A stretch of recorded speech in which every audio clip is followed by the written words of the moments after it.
வணக்கம் ஃப்ரெண்ட்ஸ், இது நம்ம சேனல் பிரணேஷ் மம்மி. இன்றைக்கி வந்து நம்ம வீடியோவில் நம்ம அதை பற்றி பார்க்க போகிறோம் அப்படின்னா 8 மந்த்ஸ்லேருந்து எல்லா வயசு குழந்தைங்களுக்குமே குழந்தைக்கு நல்லா பசி எடுக்கிறதுக்கும், குழந்தைங்களோட வயிற்றில் இருக்கிற அந்த பூச்சியெல்லாம் போகிறதுக்கும், குழந்தைங்களுக்கு ஸ்கின் வந்து நல்லா பளபளப்பாக மாறுறதுக்கும், குழந்தைங்க கடன்னு நல்லா வெயிட் போடுறதுக்குமான ஒரு சூப்பரான ஒரு கஞ்சி ரெசிபி தான் வந்து பார்க்க போகிறோம். இந்த ரெசிபி வந்து பார்த்தீங்க அப்படின்னா குழந்தைங்களோட வெயிட் கெய்னிங்க்கும் ரொம்ப யூஸ்ஃபுல்லாக இருக்கும், டேஸ்ட்டாகவும் இருக்கும், குழந்தைங்களும் நல்லா விரும்பி சாப்பிடுவாங்க. இந்த ரெசிபி எப்படி செய்கிறதுன்னு பார்க்குறதுக்கு முன்னாடி இந்த வீடியோக்கு ஒரு லைக் பண்ணிட்டீங்க அப்படின்னா உங்களை மாதிரி இன்னும் நிறைய மம்மிஸ்க்கு இந்த வீடியோ யூஸ்ஃபுல்லாக இருக்கும்.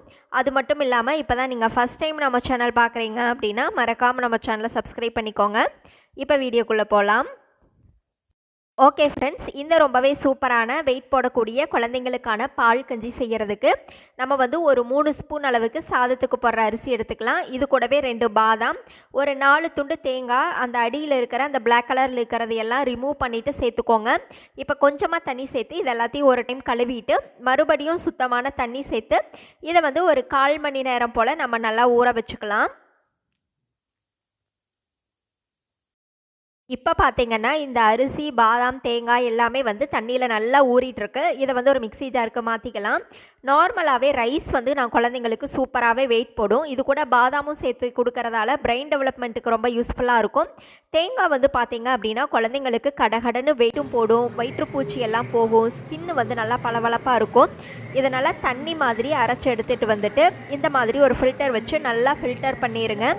இதில் வந்து தேங்காய், அரிசி பால், பாதாம் பால் எல்லாமே கலந்து தான் இருக்குது. இந்த மாதிரி தண்ணி மாதிரி பாலாக வந்து அரைச்சி எடுத்துக்கோங்க. ஒரு 2 டைம் நல்லா அரைச்சிட்டு ஃபில்டர் பண்ணிங்க அப்படின்னா இந்த மாதிரி சுத்தமான பால் வந்து நமக்கு கிடைக்கும். இப்போ ஒரு சாஸ்பேனில் வந்து இதை சேர்த்துட்டு ஸ்டவ்வை வந்து மீடியம் ஃப்ளேமில் வச்சுட்டு இதை நல்லா கஞ்சி மாதிரி காய்ச்சிக்கலாம். இது கூட ஸ்வீட்னஸ்க்கு வந்து பார்த்திங்க அப்படின்னா ஃபைனலாக ஸ்டவ் ஆஃப் பண்ணிவிட்டு நாட்டு சர்க்கரை, கருப்பட்டி இந்த மாதிரி எது வேணாலும் சேர்த்துக்கலாம். இது வந்து ஒரு 7லேருந்து 8 நிமிஷம் பொறுமையாக நம்ம வந்து நல்லா குக் பண்ணி எடுத்துக்கணும். அப்போ தான் குழந்தைங்களுக்கு வந்து நல்லாவே டைஜஸ்ட்டும் ஆகும். இப்போ பார்த்தீங்கன்னா இது இந்த மாதிரி நல்ல ஒரு திக் கன்சிஸ்டன்சிக்கு வந்துருச்சு. குழந்தைங்களுக்கு ஸ்பூனில் எடுத்து ஊட்டுறேன். இந்த பதத்துக்கு வந்த உடனே நம்ம ஸ்டவ் ஆஃப் பண்ணிவிட்டு சர்விங் பவுலுக்கு மாற்றிக்கலாம். இது வந்து சர்விங் பவுலுக்கு மாற்றினா இன்னும் கூட கொஞ்சம் திக்காகும். அது மாதிரி கொஞ்சம் தண்ணி மாதிரி கன்சிஸ்டன்சியாக இருக்கும்போதே நம்ம ஸ்டவ் ஆஃப் பண்ணிவிட்டு எடுத்துக்கலாம். ஓகே ஃப்ரெண்ட்ஸ், நம்மளுடைய ரொம்பவே சூப்பரான wait gaining baby food ready.